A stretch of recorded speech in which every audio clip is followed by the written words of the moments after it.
সদ্য পুনাতি সদ্ধর্ম বিশ্বজ্যোতি বলে সুত ভাগবত কথা যদি শ্রবণ করে অনুপঠিত কেউ যদি পাঠ করে, সুত অনুপঠিত ধ্যান কেউ যদি ধ্যান করে, আদৃত আদর করে কেউ অনুমোদন না না ঘোষকা দানে ভাগবত হওয়ার দরকার। সত্য পুনাতি সদ্ধর্ম সাথে সাথে তার মঙ্গল। মায়েরা বাচ্চাটা দুগ্ধ দেয়, সে বাচ্চাটা তার দাঁত হয় নাই, হজম করতে শিখে নাই, মায়েদের দুগ্ধটা দেওয়ার সাথে তার রক্ত মিশে যায়, সে সবল। যারা হজমের পাখানা সাধারণ জীব তারা অত কথা হজম করতে পারবে কেন? আপনি এত সিদ্ধান্ত, এত নিয়ম, এত কিছু আমাদের মনে হবে না, কিন্তু কানে শুনো না। বিষ জেনে খেলেও মৃত্যু হবে, না জেনে খেলেও মৃত্যু। ভাগবত কথার জ্ঞানী মহাপুরুষ সেও শুনলে কল্যাণ হবে, কানের ভিতরে ঢুকলেই কল্যাণ। ভগবত সত্যি ज्ञान বৈরাগ্য জবানে গেল তোর আকাশ মার্গেতে হরিদ্বার সে ক্ষেত্রে এসে নারদ ঠাকুরের কাছে, প্রভু আমরা এসে গেছি, দেখো কীর্তন হয় নাই, শুধু হবে। এই কথাটা বলছে, বলে আমার আসন কোথায়? তোমার আসন? তোমার আসন হলো ভক্তের হৃদয়। ভক্তের হৃদয়ে যদি ভক্তি না থাকে ভাগবত আসনে বসবে। এই জন্য ভক্তি দেবী ভক্তের হৃদয়ের আসনে। জ্ঞান বৈরাগ্য পুত্র অনেক, ভাগবত মুখে জ্ঞানের ভান্ডার, বৈরাগ্যের ভান্ডার। জ্ঞান কি? ভাগবত কথা শুনে শুনে নিয়ম আচর সব। বৈরাগ্য কি? না আমি অসৎ সঙ্গে যাব না, অসৎ আচার করবো না, অসৎ নিয়ম করবো না, অসৎ গুরুর কাছে যাব না। এগুলো তার ভিতরে শুনে শুনে বাসা বাঁধা। চক্ষুতে দেখলে, পড়াশোনা করলে তখন তো না জ্ঞান বৃদ্ধি হবে, শুনলে হবে। সঙ্গে সঙ্গে সুখদেব মহারাজ ওখানে সনকাদের ঋষিগণ ভাগবত শুরু করে দিলেন। তখন বলছে ভাগবত এমন একটা বস্তু, যত রকম পাপী আছে, যত রকম অনাচারী আছে, যদি শ্রদ্ধা করে শুনে তাহলে তার কল্যাণ হবে। একটা উদাহরণ দেন, আত্মদেব বলে একটা রাজা ছিল, দক্ষিণ ভারতে তার জন্ম হয়েছিল। তার একটা স্ত্রী ছিল, সে ব্রাহ্মণ, তার নাম হলো ধুন্দুলি। কিন্তু অনেকদিন বিবাহ হয়েছে, গৃহস্থ লোকের বিবাহ করে যদি পুত্র না হয় ওটাও জ্বালা। পিতৃলোকের কাছে জবাব দিতে হবে, তর্পণ করতে হবে। এই যে পিতৃপক্ষ আসছে, পূর্ণিমার পর পিতৃপক্ষ লাগবে, তর্পণ করতে হবে পিতৃলোকের জন্য। 15 দিন এই নিয়ম দেওয়া আছে। প্রত্যেককে অমাবস্যা পুত্র নেই, আর লোকে গালি দেয়। এই রাজাটা নিপুত্র, সকাল থেকে মুখ দেখতে রাজা শুনে তার মনে দুঃখ। একদিন মনে দুঃখে ওই জঙ্গলে ঢুকে, অনেক রাস্তা, অনেক পরিশ্রম, সুন্দর একটা সিদ্ধ পরিবেশ পেয়েছে, সুন্দর একটা সরোবর, বৃক্ষলতা, পক্ষী আদি ভোজন করছে, সুন্দর বায়ু আসছে, দিঘির মধ্যে অংশ ফিরছে, জল পান করে। আর দেখলেন একটা ঋষিমুনির আশ্রম, ঋষিমুনিকে দেখে প্রণাম করে বসে। ঋষি বলছে আচ্ছা বাবা বস, সুমিষ্ট বাণী বল। রাজাকে দুটা ভগবানের কথা শোনাবার জন্য ঋষি তৈরি হয়, কিন্তু কিছুতেই সে রাজা ভগবান কথা শোনা। কারণ বলছেন গুরুদেব আমার একটা পুত্র লাগবে। দেখি তোমার হাতটা দেখি। বলছে তোমার এই জন্ম কোন 7 জন্ম পুত্র নাই। তুমি এমন কোন কর্ম করেছো 7 জন্ম পুত্র নাই। মহারাজ তোমার চরণে আমি মাথা করে করে এখানে মরবো, আমাকে যদি তুমি পুত্র না বলে না অত হাত কষ্ট করতে হবে। তখন তার ঝোলার মধ্যে হাত দিল, ঘুরে ঘুরে ফল যা, তুমি এই ফলটা তোমার স্ত্রীকে খাওয়ায়, সকালে স্নান করে খেতে। তখন তার স্ত্রীর হাতে দিচ্ছে, স্ত্রীটা গভীর চিন্তা করছে যে এই বৃদ্ধ বয়সের বুড়াটার মাথা খারাপ হয়ে যাচ্ছে, বলতো। তখন তার বোন আসে, বোন বলতো, এই যদি ফলটা এখন খাই, আমি যদি গর্ভবতী হই, তাহলে ঘরে আগুন লেগে গেলে যাবো কোথায়? আর আমি যদি গর্ভবতী হই, শুয়ে থাকি, ননদ যদি বাড়িতে আসে সব চুরি করে নিয়ে যায়, করবো? আমি তো লড়তে পারবো না।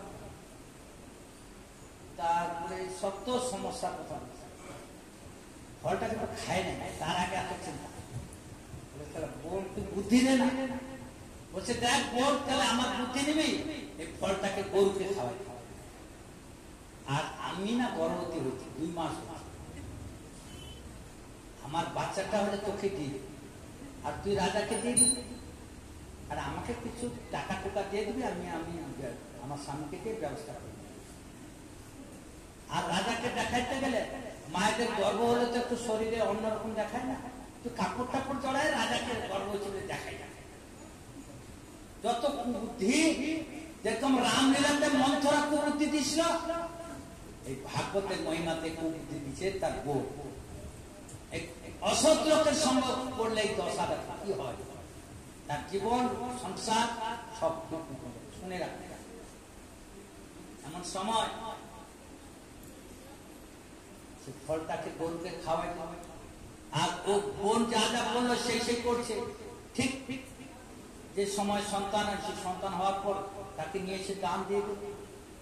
মহারাজ আমার পুত্র হয়েছে, রাজা তো খুব আনন্দ, খুব ভান্ডারা করছে, খুব ব্রাহ্মণ খাওয়াচ্ছে, নাচা গানা। 7 দিন পরে আবার গরুটা বাচ্চা পাচ্ছে, তার দেহটা মানুষের মতন, কাম দুটা গরু। মহারাজ বলছে ঋষির আশীর্বাদ একদম জবরদস্তি। হ্যাঁ, আর আমার স্ত্রীও বাচ্চা দিচ্ছে, আমার গরুটাও বাচ্চা দিচ্ছে। ঠিক আছে, নামকরণ হবে। তাহলে তো তার স্ত্রীর নাম ছিল ধুন্দুলি, বেটার নাম হলো ধুন্দুকান। আর গরুটা দেহটা তো মানুষের মতন, কান দুটা গরুর মতন, এর নাম গোকর। দুজনে সুন্দর পাল পোষ করছে, যখন অল্প বড় হয়েছে স্কুলে দিচ্ছে। গোকর্ণ সুন্দর পড়ালেখা করে আসে, আর ধুন্দুকারি সে অন্য ছেলে বইটই ছিঁড়ে নিয়ে আসে, কলম ভেঙে দেয়, আর তাকে ধরে পিটায়, তারপরে মদ খায়, বিড়ি খায়, পড়ালেখা করে না। আর গোকর্ণ বিদ্বান হয়ে ঋষি মুনি হয়ে চলে। আর ধুন্দুকারি বাড়িতে এসে বাবাকে মারে, টাকা তো কি গো, তোমরা চলে যাবে নাকি?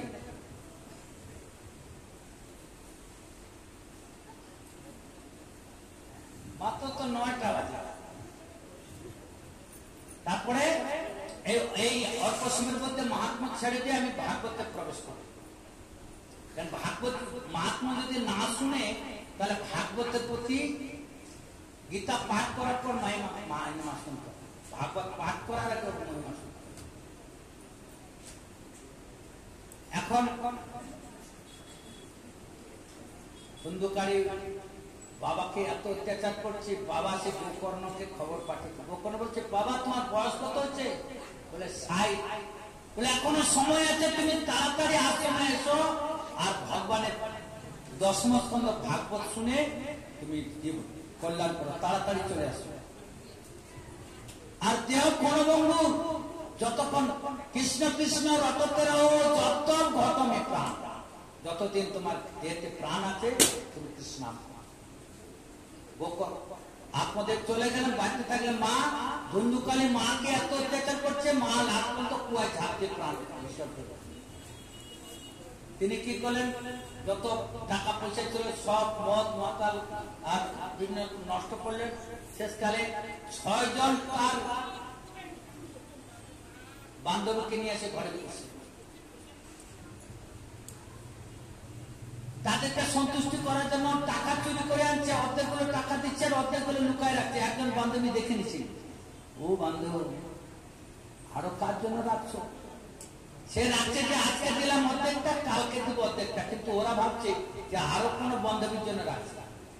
তখন ওরা ওইখানে ঘরে যুক্তি করেছে, যুক্তি করে বলে আজকে একটা মা বলে গলার মধ্যে কাপড় বেঁধে আর দুই দিকে টানা টানা, যখন মরে না মুখের মধ্যে কাপড় ঢুকায় আগুন লাগায়, তখন আগুন লাগায় দিচ্ছে, ছটফট ছটফট করতে করতে মারা। ওই ঘরের মধ্যে ওই কাপড় টাপড় জড়ায় আরো দেওয়ারটাকে আগুন লাগাইতে 6 জন টাকা পয়সা নেই, সব ভালো। তারপর প্রেত হয়ে গেল। একদিন গোপন তীর্থ করতে করতে আর গ্রামে আসে, গ্রামে যে আমার ভাইটা ছিল সে ঘরদোর গুলো তো সব ভেঙে গেছে, গাছপালা হয়ে গেছে, ভাইটা গেছে। তখন এই বটবৃক্ষের তলায় বসছে ভাইটা, তখন সে তাকে বোঝাবার জন্য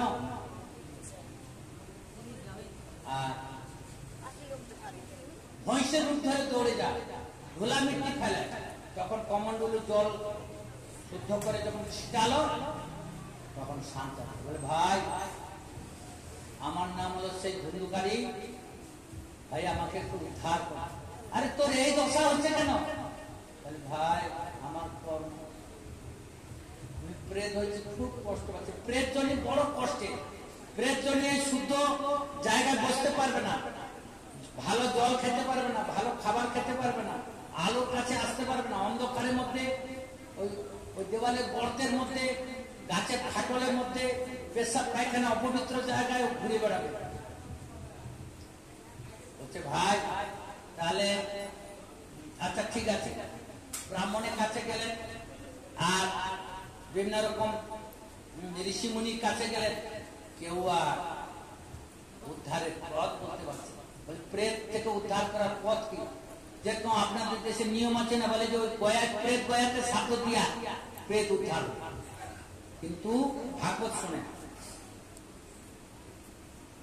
তখন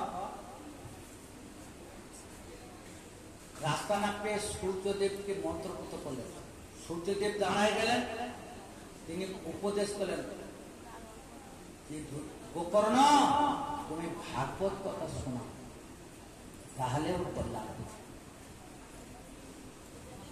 সে সেই প্রেতটাকে এসে জিজ্ঞাসা করল, ভূত প্রেত কথা শুনলে তো আমাদের ভয় পাই না, কিন্তু বৈষ্ণবের ভূত প্রেতকে ভয় পায় না। আমার গুরু মহারাজ ভূতের সাধ্য দিয়েছে, কথা শুনে তোমরা অবাক হয়ে যাবে। পরে শোনাবো সেই কাহিনী সময় বুঝে। তো গোকর্ণ এসে সেই মাতৃভিটাতে আর ভাগবত কথা কীর্তন করতে শুনতে শুদ্ধ আসন করেছে। ভাইকে প্রেতকে জিজ্ঞাসা করছে তুমি কি করে শুনবে?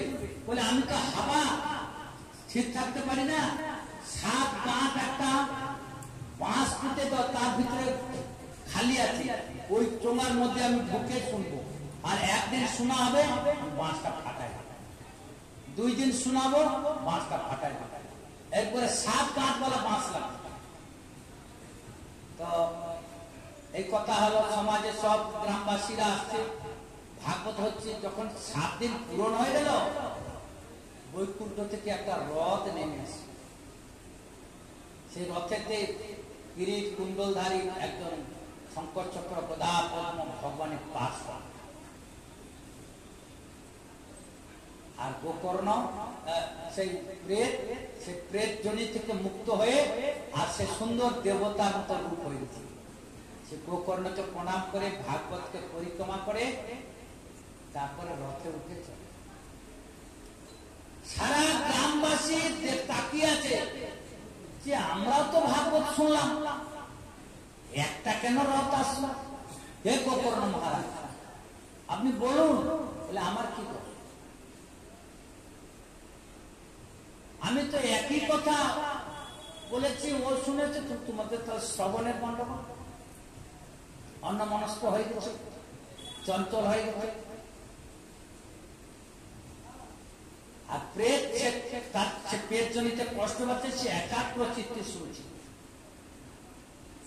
আর তার কোন খাবারও চিন্তা নেই, পায়খানা পেশাবের চিন্তা নেই, সে একদিনে শুনছে। কেন ভাগবত শুনতে এলে যে ছোট মোটো লিলিপুট আদি এদিকে আনতে নেই, ও শুনবে না, অন্যজনকে শুনতে দেবে। পারঙ্গত ব্যক্তি খুব ভালো, সারাদিন জীবনে কষ্ট হয় সংসারে, একটু ভগবানের নাম শোনার জন্য আসবে, তা আবার সংসারকে পিছনে জড়াই যাবে, তাহলে হবে তোমার বিপদ করবে। কান্নাকাটি করলেন গোকর্ণ মহারাজের চরণে পড়ে সারা গ্রামবাসী, প্রভু প্রভু আমরাও তো সংসারে আর যন্ত্রণা ভোগ করতে চাই না, আমাদেরকে তুমি কল্যাণ করো। বলছি জানো 7 দিন 7 রাত ভাগবত করতে গেলে কত কষ্ট হয়। ঠিক আছে আমি দ্বিতীয়বার করবো, কিন্তু তৃতীয়বার কিন্তু তোমরা সেই সাবধানতার সহিত শুনবে। আমার গুরু মহারাজ এই কথাটা বলতে গিয়ে বলছেন, সেবার দ্বিতীয়বার যখন ভাগবত শুরু হলো, সে গ্রামবাসীরা বলে চতুর্দিকে নিমন্ত্রণ পাঠা। আর সে নিমন্ত্রণে এমনকি গ্রামের কুত্তা, গাধা, শুয়োর কাউকে তুমি বাদ দেবে না, শ্মশানে ভূত পেট কোথায় কি আছে সব জায়গায় নিমন্ত্রণ দিয়ে আসবে। আমাদের আবার দ্বিতীয়বার ভাগবত হবে, তোমরা সবাই গ্রামবাসী কে কোথায় আছে আসবে। গোকর্ণ তখন আবার ভাগবত কথা শুরু করলেন।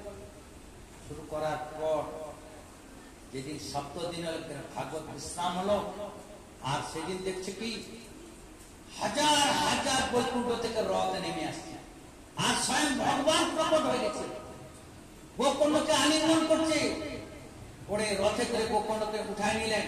হাজার হাজার যে গ্রামবাসী ভক্তবৃন্দ, তাদের জন্য হাজার হাজার রথ আসলো, সবাই মিলে কীর্তন করতে করতে ভগবানের ধাম। এটাই এহেন পবিত্র ভাগবত কথা। তো আপনারা এখানে সেই ভাগবত কথা আয়োজন করেছেন, সুন্দর মণ্ডপ, সুন্দর ফ্যান ফ্যান চতুর্দিকে মাইক ব্যবস্থা করেছেন, একটু উত্তম পরিবেশ হয়েছে। এখন শ্রবণ করার জন্য ভক্ত লাগবে, সেই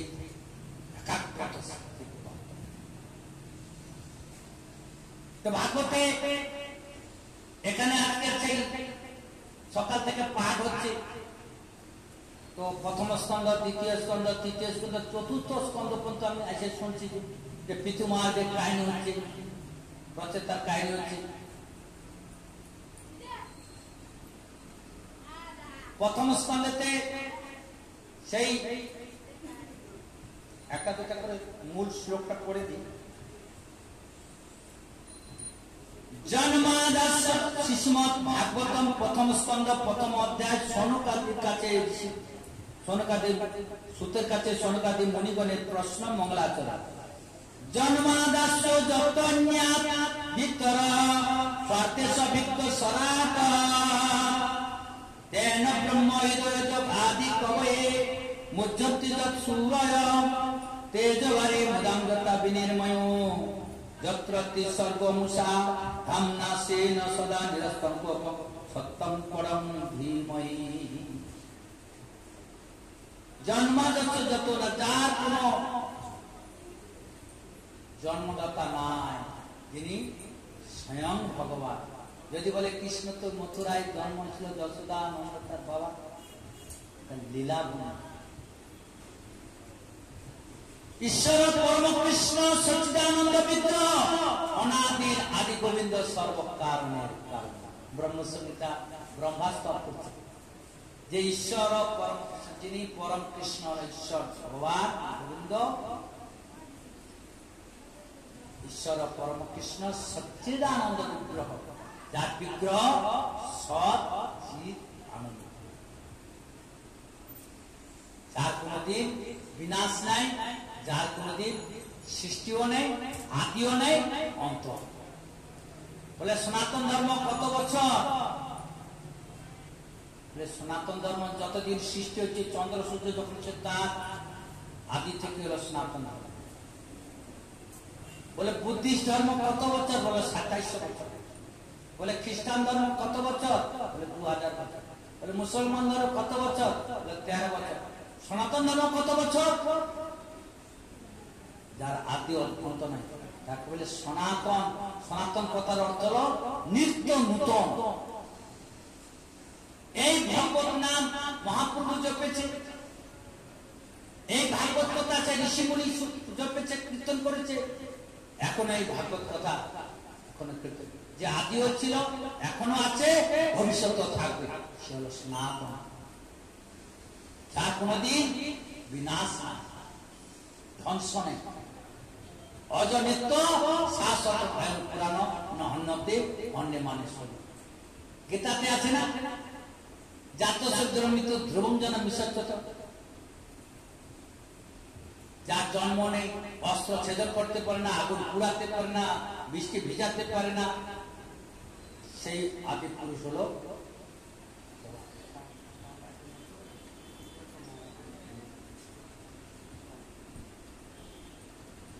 তো, সেই হলো সনাতন।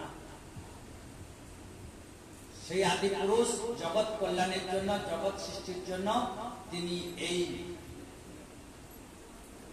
স্থলকে জল, স্থলকে জল, এরকম যার অবয়ব, সেই আদি পুরুষ ধর্ম প্রচিত কৈতবত্র নির্পরমং নির্মৎসরানাং সতাং বেদম বাস্তব মাত্র বস্তু শিবদম তাপত্রমূলনম শ্রীমদ্ ভাগবতে মহামুনি কৃতে কিংবা পরেশ্বর সদ্যহিত অবরুদ্ধতে পৃথিবী সুষুবেষ্টক্ষণাৎ। ধর্ম প্রচিত কৈতব, যে ভাগবতের মধ্যে কোনো ছল কথা নেই,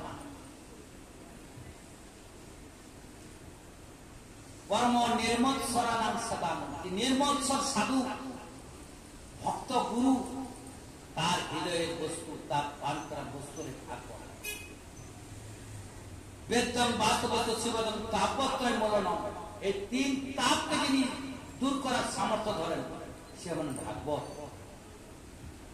শ্রীমদ্ ভাগবতে মহামুনি কৃতে কিংবা পরেশ্বর, শ্রীমদ্ ভাগবতে মহামুনি বেদব্যাস তিনি প্রণয়ন করলেন, সুখদেব মহামুনিকে শ্রবণ করালেন। সেই ভাগবত কথা কেউ যদি একাগ্র চিত্তে শ্রবণ করে, তার হৃদয়ের মধ্যে ভগবান এসে বসে যায়। সত্য হৃদয় অবরুদ্ধ, অবরুদ্ধ মানে আটকানো, ঘরে একজন ব্যক্তিকে অবরুদ্ধ করে দেয়। ভাগবত তার সঙ্গে কানের ভিতর দিয়া মরমে পশে লেগো আকুল করিল মন প্রাণ, তার কানের ভেতরতে হৃদয়ে ঢোকার সাথে সাথে তার প্রাণ ছটফট শুরু করে।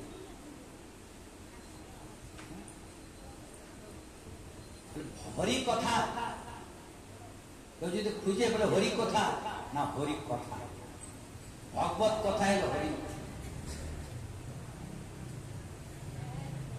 সেই সুখদেব মহারাজ